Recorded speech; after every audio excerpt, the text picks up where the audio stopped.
Hello, everyone. Good afternoon. It's afternoon here. Good afternoon. Good evening. Maybe good morning. I don't really know everyone's time zone right now. My name is Alioune Sen. I am the coordinator of the Fulbright Program in West Africa. I'll also be a moderator for today's enrichment seminar. So it is my pleasure to welcome you to this virtual enrichment seminar on the role of youth in relationship with the diaspora and African development. This conversation is more timely than ever. Across Africa, we're seeing the largest youth population in our history, along with unprecedented access to information, technology, and global networks, especially through our diaspora communities. The question we face is no longer whether African youth have potential, but how that potential is being nurtured, challenged, and turned into real development results. Therefore, I want to invite you today to reflect and think critically so we can create a space for dialogue and solutions. So I would like to encourage everyone to engage actively in the conversation, you know, come up with questions and try to contribute generously. So once again, welcome and thank you for being part of this important conversation. Um, to talk about today's topic, I can say that the relationship between African youth and the diaspora is often discussed um, in a very emotional or symbolic way. Using symbolic terms like identity, belonging, and pride. But now it needs to be viewed in a very, how can I say that? Strategic and developmental terms. African youth should not only be beneficiaries of development, they can also be actors, innovators, and decision makers. Um, Unfortunately, in many of our countries, such as Senegal, which is where I'm from, um, we must face a very tough reality. Our systems, especially our educational systems, are not adequately preparing young people for the challenges of the 21st century. So in Senegal, for example, I hope there's not any other Senegalese people here before I get yelled at. But anyway, I'm picking on Senegal because I'm Senegalese and this is really where I'm from, so I know for sure what's going on there. But I'm sure it's the case also for a lot of African countries, right? So in Senegal, for example, much of formal education remains outdated in structure and approach. So from primary school to university, students are often trained to memorize and just reproduce content rather than analyzing, questioning, building, or trying to innovate. So as a result, many people leave college, they graduate, they get the degrees, but they don't have any practical skills. You know, they don't have any um, creative confidence, or they don't have any entrepreneurial capacity.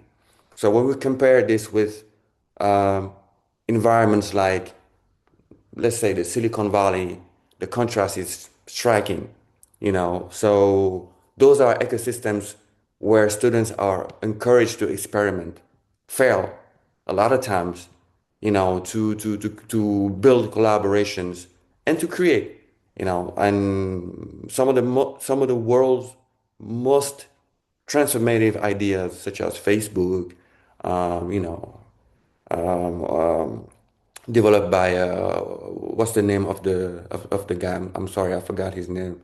Mark. What's the last name? Somebody help me. Mark Zuckerberg, right? He did that while he was still a student, and that did not come up from some sort of rigid curricula, but from spaces that really reward curiosity, problem solving, and innovation. So this isn't really about glorifying the Silicon Valley or the Western way of educating or training youth, but really, or trying to copy it in a blind way. It's about asking ourselves a vital question. Why aren't African youth who are just as intelligent and creative producing at the same scale? And what systems are holding them back? Um, so in this context, today's presentation is especially important.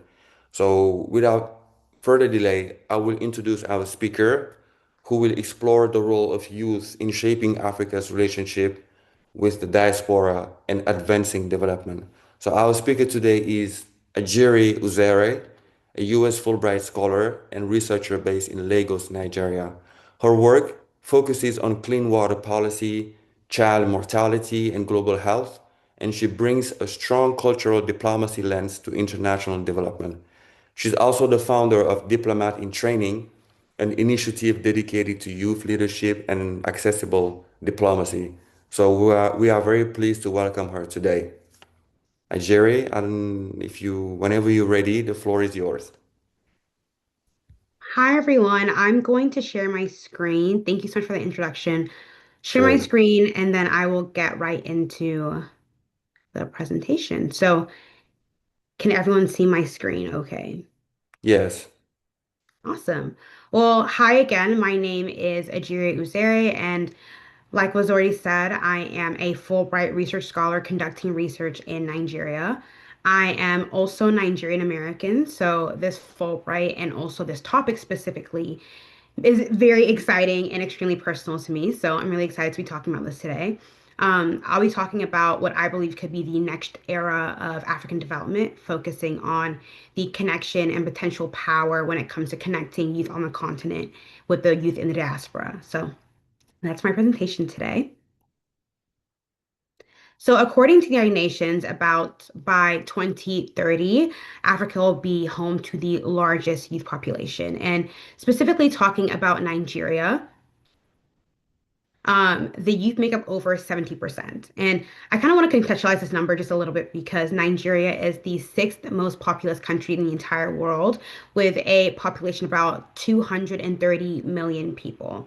This means that within Nigeria alone, there are about 161 million people under the age of 30, making its population larger than the countries Russia, Egypt, and Mexico, which is insane. And in addition to the large youth population on the continent, there's also a very large African diaspora, which is estimated to be around 200 million people, according to the World Economic Forum. And around 60% of that is characterized as youth. So we clearly know that Africa is young. The diaspora is large, it's well resourced, and globally connected. However, these two realities are rarely leveraged to be talked together in the context of African development. And so I want to talk about the possibilities that exist when they are. So, the current problem and historical state of African development is that it's often been externally defined. It's been one that's very transactional and also one that is often void of real life input. We can take a look at a very notable example being the play pump that was developed in 1989 and implemented at scale in the mid 2000s. It's an example of this. So, sure, you all know what it is, but the play pump was a merry-go-round style water pump designed to pump groundwater into elevated storage tanks that children play on. So, children play, water is pumped, and then it is accessed via tanks. And this project was extremely popular in southern and eastern Africa, including in Malawi, Mozambique, and South Africa, which makes sense because the idea seems very genius. However, it failed for so many reasons that were social, structural, and technical by nature. So it turns out that the play pump needed to be pumped for several hours a day, sometimes even up to 24 hours a day, and kids simply could not play enough naturally to meet the demand. And it inadvertently relied very heavily on child labor. And when children weren't willingly and unwillingly playing, women were forced to then step in the gap. On a more technical level, the play pump was complex in its parts, meaning that it malfunctioned, and when it did malfunction, the locals weren't able to fix it, and parts weren't being produced locally. They weren't taught how to maintain these play pumps, leaving these users very reliant on outside forces, which is the exact opposite of what we want to see from development projects. And worst of all, what did work in those areas, being those hand pumps, were replaced by these play pumps, leaving these communities worse off than they were before. So these metrics of success were ones that were only appealing to those who implemented, in the question of how many pumps did we implement rather than those who were using the pumps. So was the solution actually successful? And the solution didn't consider those local contexts that it was being implemented into. And it clearly prioritized this external definition of what success looked like rather than true positive transformation. And this is a very clear example of how local voices matter very little in the design, implementation, and maintenance of a development project. But the play pump isn't the only one, and there are so many more examples of modern day failed development interventions. And one that I wanted to talk about is the Lake Turkana fishing processing plant in northern Kenya. This was funded by the Norwegian government. It costs about $22 million to implement, and the project was designed to create jobs, turning the Turkana people into commercial fishers and fish processors for export. And on paper, this seemed like a very strong initiative, similar to the play pump, in that it promoted employment, infrastructure, and integrated people into global markets. But this project collapsed literally almost immediately because the Turkana people were semi-nomadic, they're pastoralists, and in their social and cultural context, fishing was not only undesirable, but it was also stigmatized. So it's like asking a community to adopt fishing as their primary occupation, and this wasn't just like some sort of economic shift, but it was literally a cultural contradiction to what was happening on the ground at the time. And beyond the fact that it was culturally insensitive, it was also very impractical. So this required a energy intensive freezers and a large amount of clean water in one of the most arid and remote parts of Kenya. So the operation costs were unsustainable to say the least, and the facility shut down in just a couple of days. And today, this remains a fully built, highly visible, and completely unused development project. And in both these examples, the voices of youth on the continent and within the diaspora were completely left out. There were technical and social conversations that could have been had that would have shaped the design and implementation, but those didn't happen. So the question is, how do we leverage the people whose skills and who are skilled, who are invested and available to reshape how development projects are constructed? And how do we transform the youth from being beneficiaries of faulty initiatives to being decision makers of successful ones? So, to talk about the African youth and the opportunity that we have, African youth are cultural translators, right? They are very tech savvy, they're system thinkers, and although they are rooted locally, they have connections globally. They don't just understand the problems of Africa, they have lived through these global solutions. They are privy to the context in which things succeed, but they also know how things fail. And so that lived experience is incredibly invaluable for so many reasons, including these. I think that African youth really, like was said before, should not just be beneficiaries of these developments, but they should be critical drivers. They should be shaping development. This generation has grown up alongside rapid expansion of mobile phones, the internet, digital platforms, and we see time and time again that these tools are not just used to consume the internet, but they are, or consume information, but to create solutions. And across the continent, young Africans are building businesses, they're making movements and technologies that are responding to their local problems, whether that's in health, agriculture, education, climate, or finance. And a fun fact that I didn't know prior to my Fulbright was that the majority of African startups are actually led by people under the age of 35. And in just 1 year, the continent startup ecosystem raised about $2 billion. And that growth wasn't just from coming from copying models and copying and pasting into Africa, but it came from adaptation that resulted from true understanding of the cultural context that they were living in. So for these young people who understand both formal and informal sectors, they know how to translate policy into practice and how to avoid theory from breaking down on in real experiences. And I think that's what makes this generation so powerful. They've seen what doesn't work and they've inherited the consequences of failed development projects, whether that's failed schools, unused infrastructure, or ideas that are very well funded but don't understand the cultural context. And instead of repeating those mistakes, these youths are building differently. They're prioritizing things that are flexible over things that are good for optics or scaling just for scaling's sake. They want outcomes and they want sustainable development. And I think that if we're seriously considering reimagining African development in this current age, which I think is very important to have that conversation, there needs to be a serious conversation about trusting the youth to lead development. Because we've seen that development designed without those in mind struggle to actually work in the context, but development that is designed by those who live those realities, that navigate those systems, and then remain invested in the outcomes are the ones that are actually inclusive, transformative, and ultimately sustainable, which is exactly what we want. But the reality is that African youths can't do it alone. They need long-term partners, and I think that's where the diaspora comes in.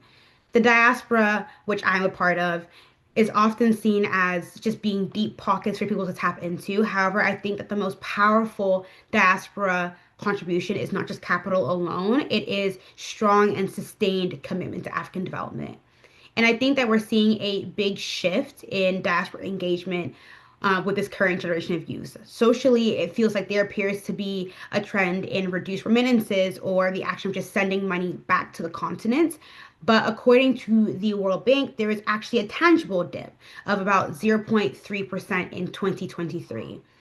But having said that, diaspora engagement is trending towards more intentional and more long term, where empirical evidence is kind of limited in the area because of the recency. There's a lot of anecdotal claims that there's an increased trend in Africans moving back to the continent after having lived abroad or schooled abroad. And there is an increased economic opportunity for these Africans coming back to the continent. And so a question that I've been wrestling with is how diasporans seek to engage on the continent. Like, what are they actually looking to do? And that's something that I've been looking through during my Fulbright. And one thing that I keep hearing when I ask these questions is that there's just so much opportunity for growth. There's opportunity on the continent. And so we need to work together to create an atmosphere on the continent that promotes the reframing of diaspora engagement from being deep pockets and transactional to one that's very intergenerational, not just for now, but for future to come. And one that is not just about giving back through charity, but one about building up the continent itself, and one that prioritizes collective responsibility in a way that advancing the country and the continent is something that diasporans are deeply invested in, but also one that deeply invests back into diasporans as well. And to do that, I think that we need to create safe spaces that are shared. That's one, shared spaces that is there to build stronger collective identity that binds Africans on the continent with those in the diaspora. And I don't think that there's any better place to start than with the powerhouse that is the youth population right now. And so I've been putting this theory into practice through my organization, Diplomat in Training. The lack of youth engagement in the decision-making process globally is exactly why I founded this organization. Diplomat in Training aims to bridge the gap between global diplomacy and youth leadership with a special focus on the African continent. And I define diplomacy as the art of addressing relevant global issues that are sometimes but not always charged in a manner that prioritizes cooperation. So, keyword cooperation. And I believe that diplomacy exists in every sector, in any sector, whether that be finance, arts, health, politics, development, whatever it may be. The goal of this organization is to contribute to an environment that is constantly evolving and becoming one that respects and also seeks out youth voices in decision-making processes. So, one thing that I realized through doing this on the continent is that there isn't just a need for information, which is good, panels, workshops, and webinars, but there's also a need for spaces where it is created through trust and honesty, and one that is created for shared responsibility. And so thus far, in on the continent, I have partnered with Lagos Food Bank to bolster youth economic prospects in Nigeria through career development workshops. But I've also created space for intentional and honest conversation, bringing together people on the continent and within the diaspora. And one of our signature series being, oops, One of our signature series is Beyond Borders, and this is an avenue in which we connect with the broader population seeking to engage with the global sector. And our next Beyond Borders conversation actually is happening tomorrow, and it's focused on strengthening that diaspora continent connection through small group dialogue centered around a couple distinct themes. And through our event, we are prompting both people on the continent and in the diaspora to confront that disconnect that appears to exist through a couple questions, including questions like, can long-term impact be built without permanent relocation? If so, what does that model look like? What structural, cultural, and institutional hurdles make it difficult for Africans to on the continent, build a continent as for and by them? And then also, do you feel that Africans have a shared collective identity that goes beyond surface level similarities? If so, what are they? And if not, why not? The goal is to prompt conversations with people in the diaspora and on the continent and to find common ground that leads to solutions. Another initiative by Diplomat in Training is working towards fostering stronger community through an initiative titled Beyond the Table. So, Beyond the Table is a curated dinner series bringing together globally minded leaders across industries, whether that be policy, business, culture, academia, tech, for intentional conversations about power, influence, and global change. And so, each dinner is centered around a different theme and reimagines what networking looks like to be more of a guided, more intimate environment that fosters deep relationships and cross cultural, cross industry insights, as well as long term collaboration. So, both these initiatives aim to utilize relationship building as a form of infrastructure needed to produce intentional development that is for both people on the diaspora, in the diaspora, and within the continent to feel responsible for the development, and using conversations as a development tool to drive development forward and ensure that every type of person is included in that process. So, when we are thinking about refining development that is centered around youth engagement on the continent and in the diaspora, it's important to kind of redefine what we're looking at. So, development historically has looked like aid, but that's not what we're talking about. We're talking about collaboration. It's about whether resources, institutions, and decision-making structures are actually aligning with what's happening on the ground, what people are experiencing on the African continent right now. Are they culturally competent? Because we've seen what happens when things are very well funded but aren't culturally competent. They still struggle to succeed, right? It's not just about age-based leadership, who has been in the game longest, but also who's closest to the problems. The people who are often closest to the challenges are the ones that best understand how systems break down and where there is room for intervention. And it's also not just about the return of the diaspora. You don't have to relocate physically for your impact to be meaningful. It's about being relational, engagement showing up through sustained collaboration, through knowledge exchange, and through long-term commitment, something that is not just, again, relocation or a one-time investment. So, as I close up, I want to present some questions for reflection for you, being what kind of barriers you foresee relating to youth engagement within the global space, and how can we work to overcome that? What are you doing right now that can benefit from the youth voice? And how do you plan on going about seeking out those voices? And are there areas in your life that are passively or actively countering the development of collective African identity? And how can you address that? I really want, if you're listening, to realize that there's an opportunity for a true reimagining of African development. And it starts with youths both on the continent and within the diaspora gaining the autonomy and shaping their own futures. And like was said before, it's not a question of like, are youth capable? Like they're capable. It's about who's ready to buy in and support their efforts. And so I know for me, I am extremely committed to seeing that transformation, and I am open to collaborations, to conversing, and just reflecting on the subject matter. And so, if you want to collaborate, if you want to converse, if you want to reflect, I am all ears. I'm open to listening and feel free to reach out and I am more than happy to connect. So thank you so much for listening. Thank you, Jerry. I'm just gonna ask you if you don't mind, could you go back to the slide with the questions? And if you could just Yes. put your contact information in the chat so that if anyone is interested in, contacting you later and talking about this, they'll be able to do it. Yes, of course. And of course, thank you for an excellent and very well structured presentation. You clearly pointed out the importance of youth, diaspora, collaboration, beyond just words and symbolism. So I really appreciated the fact that, you put an emphasis on, agency, how you framed African youth, not just as passive receivers of knowledge or aid, but, as the creators of solution that they should be, and that represents a very critical mindset shift. I want to say this was a very rich contribution, that opens the door for deeper discussions. And it's great that you actually, came up with questions to make us think a little bit, maybe on policy, on diaspora, engagement mechanism, which you also talked about. Um, well, I'm gonna just try to tackle the first question.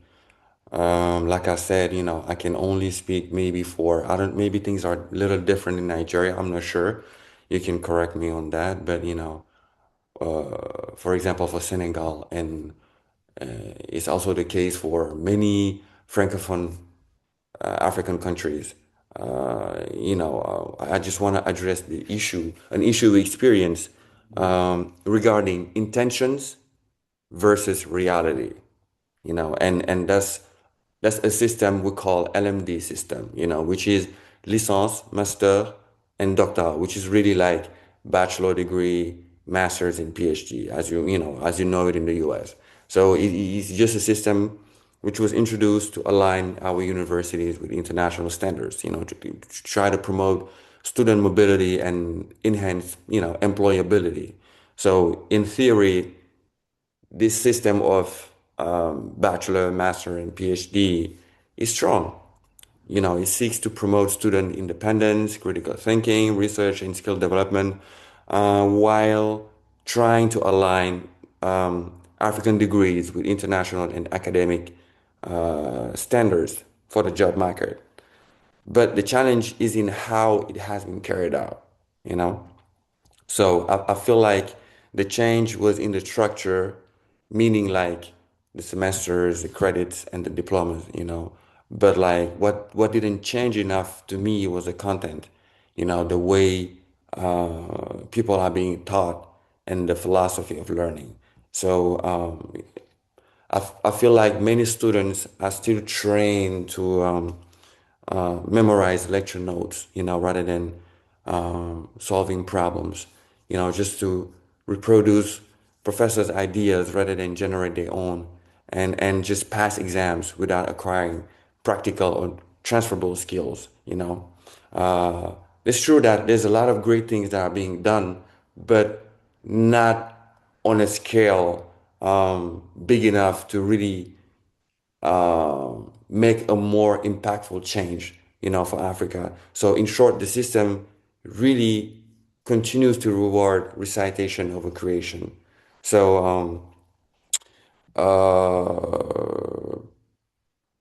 I just feel like, the example of this system make that, it kind of like makes the space very, very limited. So the system itself, once again, isn't the problem. It's really how we implement it. So what we can do is try to ensure that it aligns with youth development and African transformation. So I feel like we must redesign the curricula to try to reduce excessive theory and incorporate project-based learning, more internship, more research, more digital skills. Um, Come back to the assessment methods, shifting from how can I say that? Memorization-based exams, to projects, teamwork, and innovation, and try to reconnect university with society by linking them to industry, like like you mentioned earlier in the presentation, to startups, communities, and especially the diaspora expertise, and also reframe the student and make him to be not just as a passive receiver of knowledge, but as a creator of ideas and solution. For me, that would be my take, for at least question number one. Anybody else would like to contribute?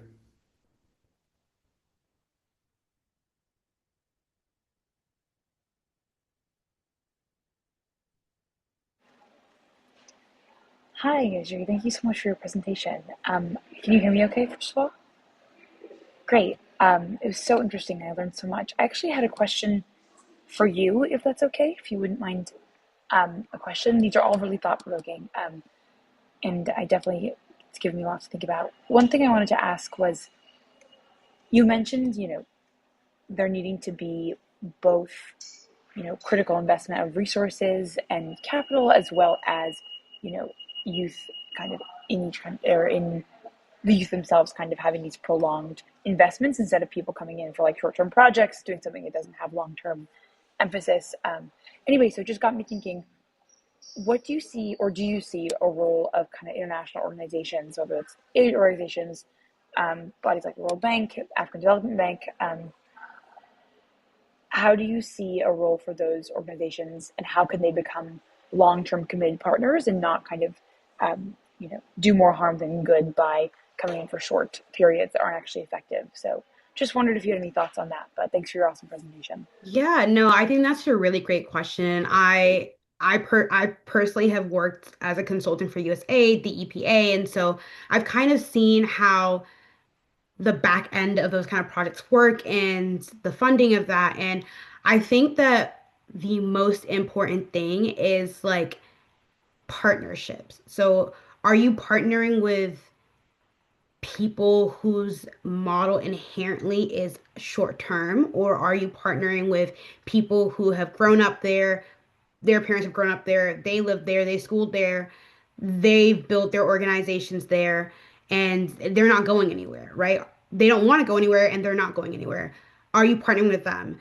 And in terms of like connecting them with the diaspora, well, there's a lot of diasporans, especially this generation that we're seeing right now. I think that's why this is such a pivotal moment. Like we're shifting away from first generation towards second generation, third generation, fourth generation now. So the connection to the continent is only as fresh as it is going to be now. It's only going to be diluted as time goes on. So capitalizing on people who now are no longer fleeing their countries for a better life, but are seeking going back or seeking that connection back with their countries, finding those kind of people.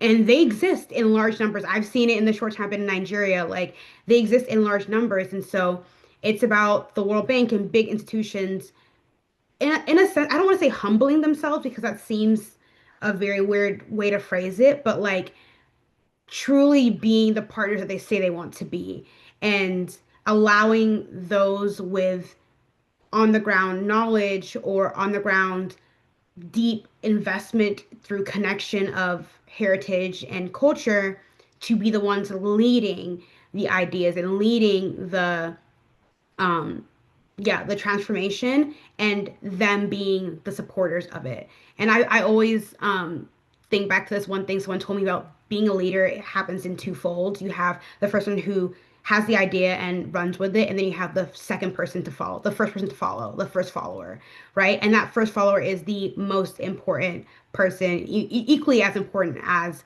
the leader of it. And I think that that's the role that I see is necessary for development organizations to take up. Being that first follower, supporting ideas and initiatives that are birthed out of experience and true connection to the continent. I hope that answers your question. That's an amazing answer, and I really liked your phrasing of humility. I think that's a really important value. So yeah, I'm gonna remember that first follower thing. That's really cool. So thank you so much for your answer. Thank you for the question. Yeah. Anyone else would like to contribute?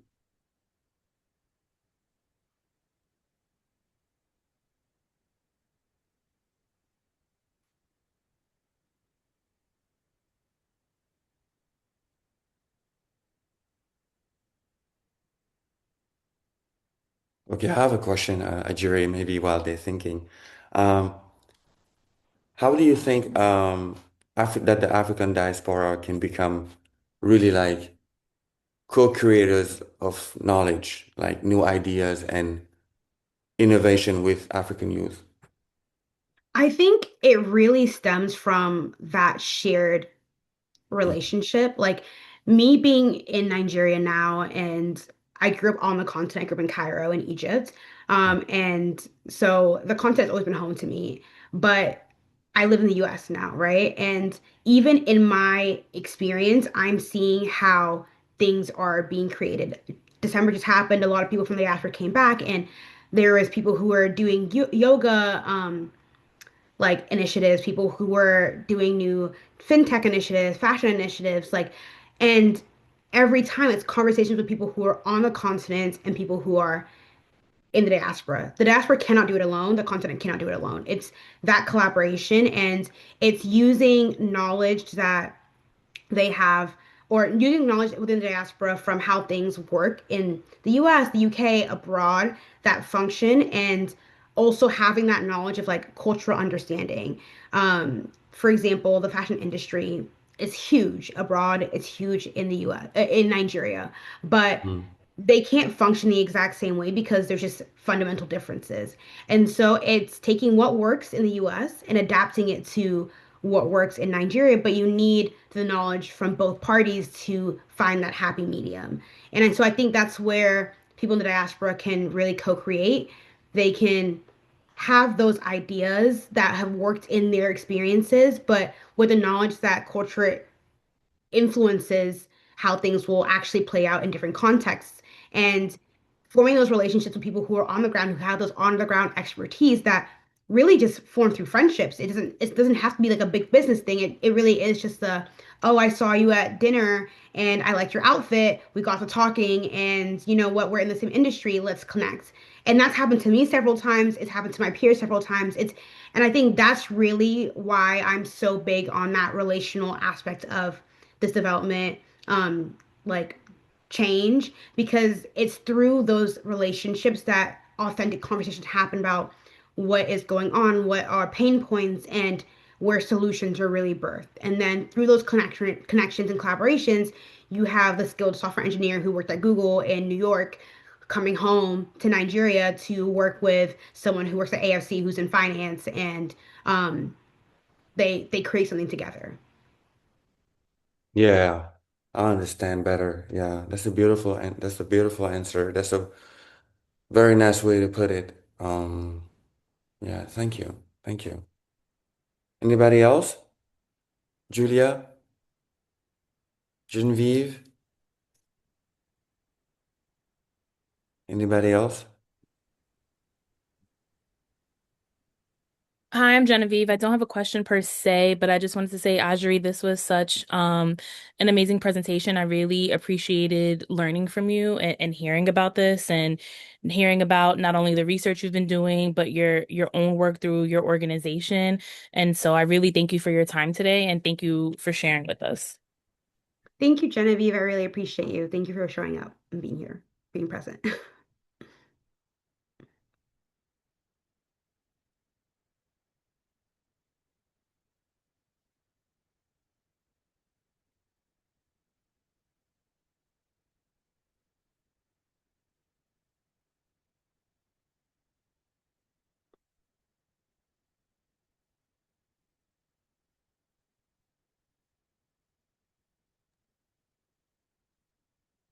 Okay, I have one last question. Can I ask one last question? Yes, of course. Okay. What do you think are the major um, structural barriers, that really hinder uh, African countries from creating and innovating more, you know? And how can um, and how can we get rid of them? I think that's a really interesting question, and I feel like there's so many Mm, different avenues you can go down with that one. hmm And for me, in my experience, I think that the lack of social mobility is the biggest barrier. You will, it's very difficult to find people. I'm going to speak for Nigeria, that context, because that's what I know and what I've been experiencing these last couple months. Right. But in Nigeria, you will find and meet people who have such great potential, but they don't have the resources financially to take time off work to go to school. And even when they go to school, there's no infrastructure in place for jobs for highly educated individuals to earn a wage that is transformative. And because of that, there's there's little room for anything else, right?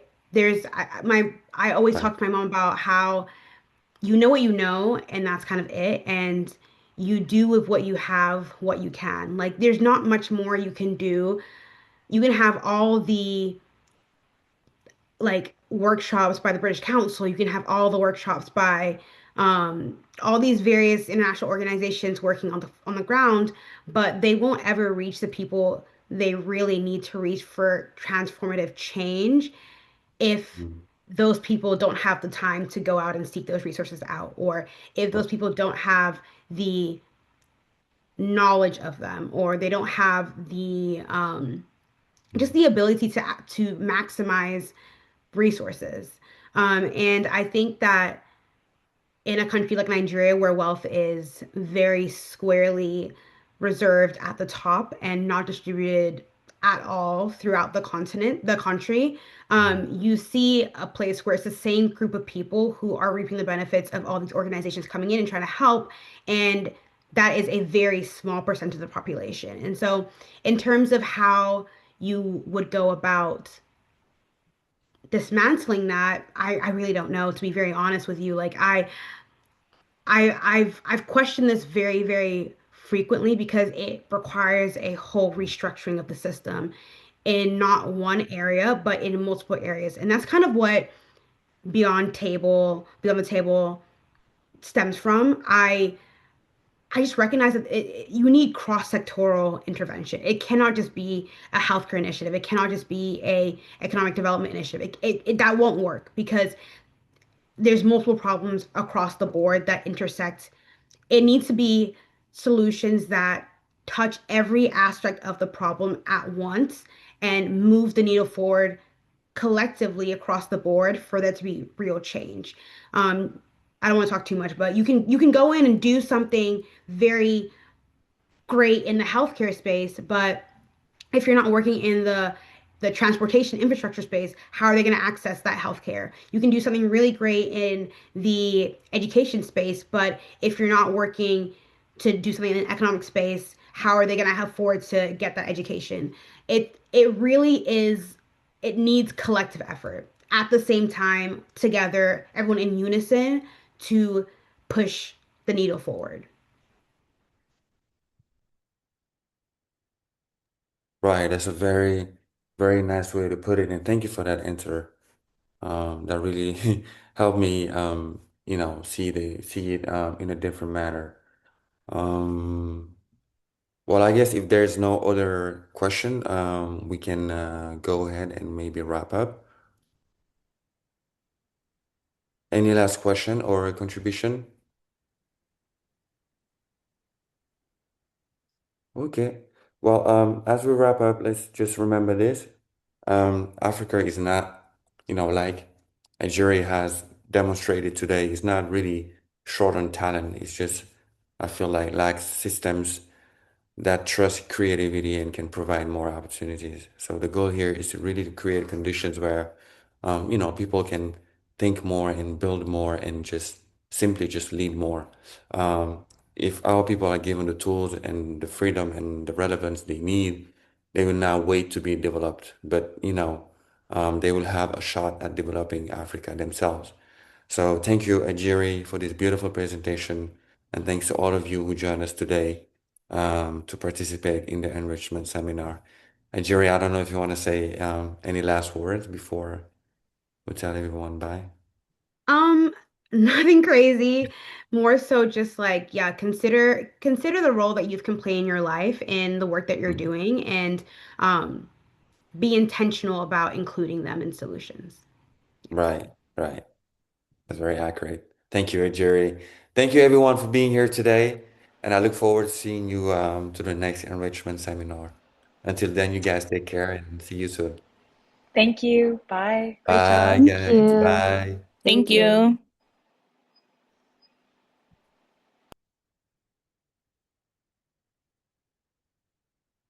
you. Jerry, that was great.